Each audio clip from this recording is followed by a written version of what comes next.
Okay, hello everyone. I'm recording this Thursday afternoon. It's been of a bit of a hectic period, so I'm just going to do a short one. I meant to record two slideshows today for you, but yeah, I had kind of an emergency to take care of. So I'm just going to do a short one here for you. And yesterday I made a mistake. I went a little out of order. This short slideshow I'm going to do today should have come before the one I did yesterday. That was my fault. I was just kind of scramble brained. But it won't mess anything up. There, it's all very intuitive. Right? And if you are confused, just send me an email.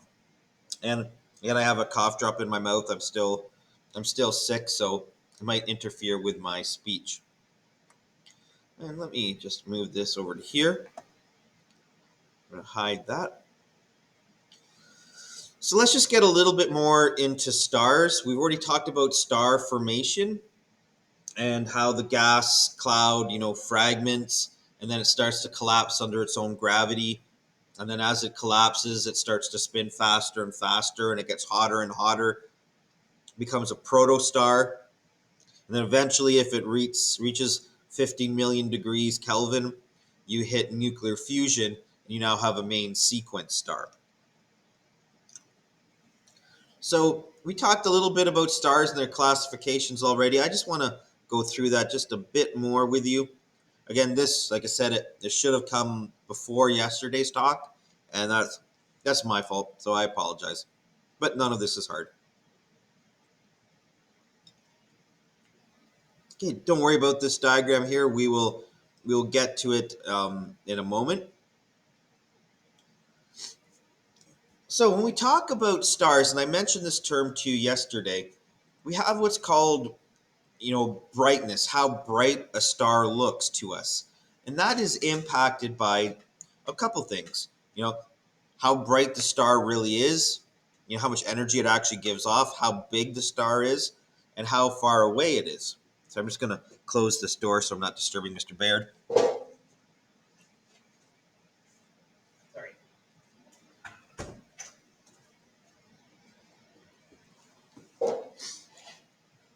So, the first term, luminosity.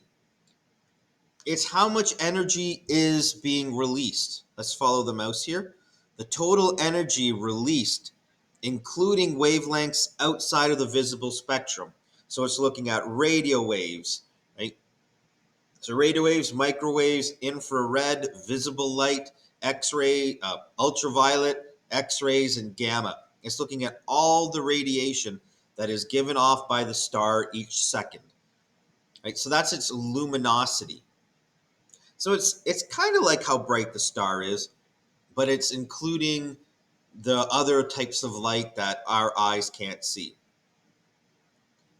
Next, luminosity is related to the star size, how big it is, and its temperature.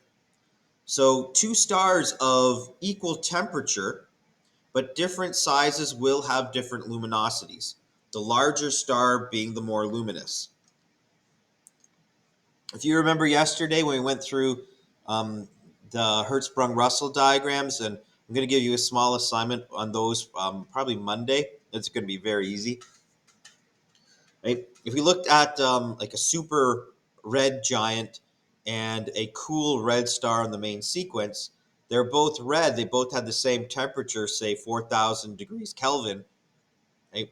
But the big star was way brighter than the small star. Even though they're burning at the same temperature, size matters. Bigger stars are more luminous.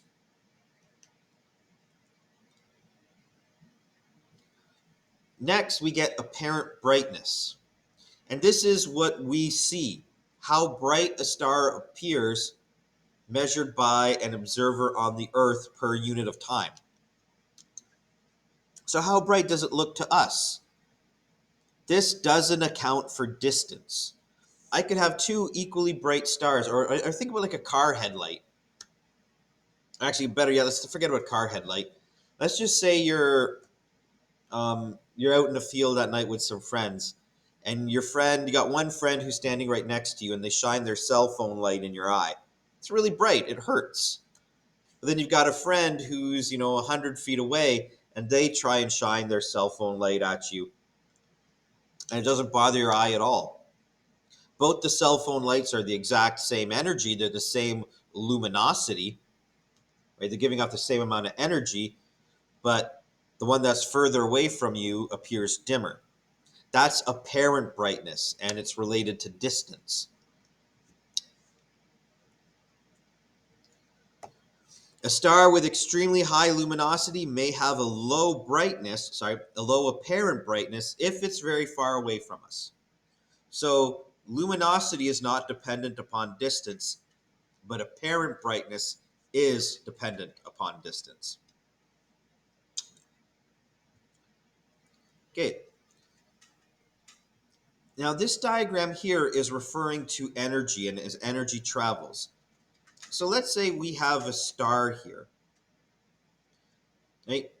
And the energy coming out of the star, as it gets further and further away from the star itself, that energy spreads out. It becomes more diluted.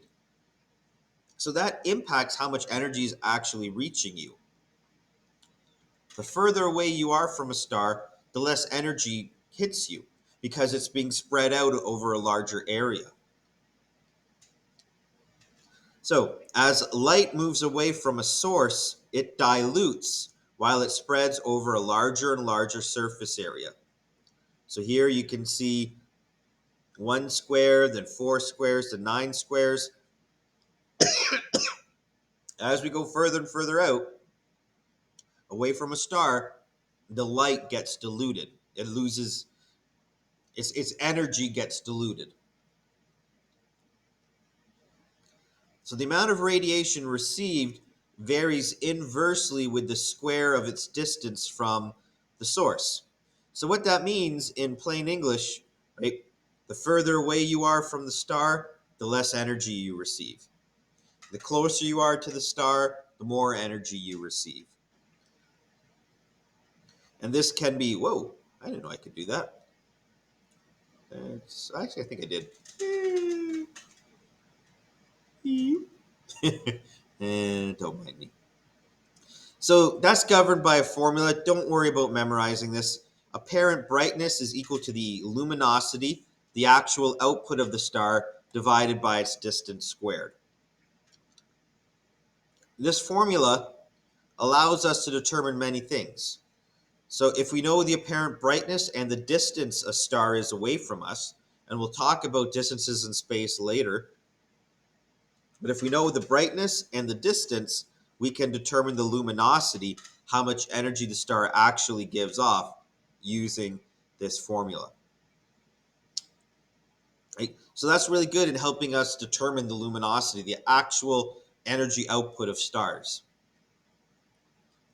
Okay, going forward.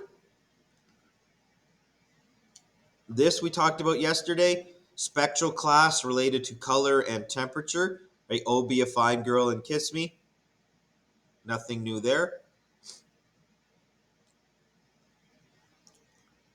And then here we have just a diagram illustrating, the different categories of stars, and it's showing that there's a correlation to size as well, generally, right?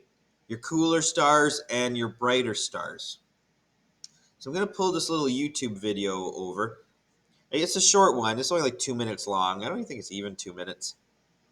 But it helps you visualize the size difference in stars in our universe. Okay? Our sun isn't a very big star. It's a below average star. But there are some supergiants out there that you know make our star look like an ant. So let me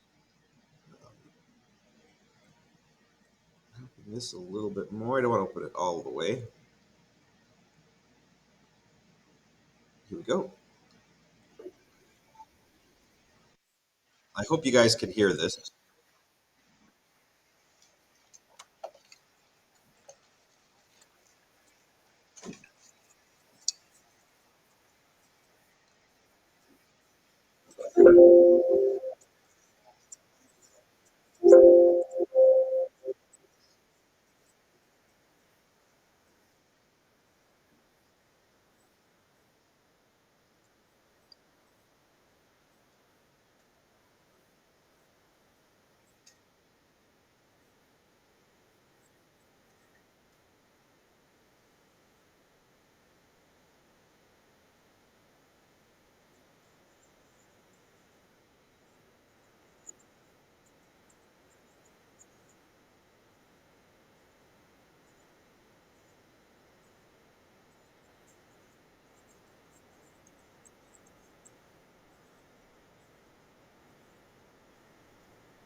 Okay, so that little video should help put things into perspective as to how big these stars can get, and that our star is particularly small.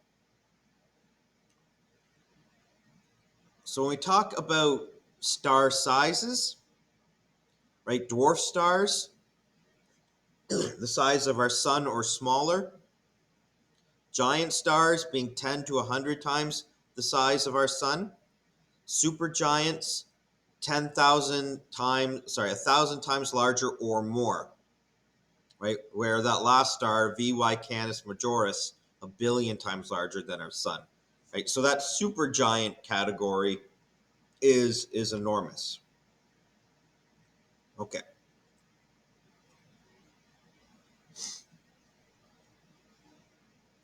So again, just because it was a really hectic period, excuse me, I'm just going to leave that here. Okay, so it's an easy day for you. Tomorrow, we'll talk about main sequence stars, the evolution of sun-sized stars, and smaller stars and bigger stars, and that'll probably take us till Monday to get through. And when we get to the bigger stars, more dramatic things happen, like pulsars, neutron stars, black holes, and so on. And we'll start talking about those. Okay, and yeah, we'll stop this now. So, an easy day for you guys, and we'll see you tomorrow.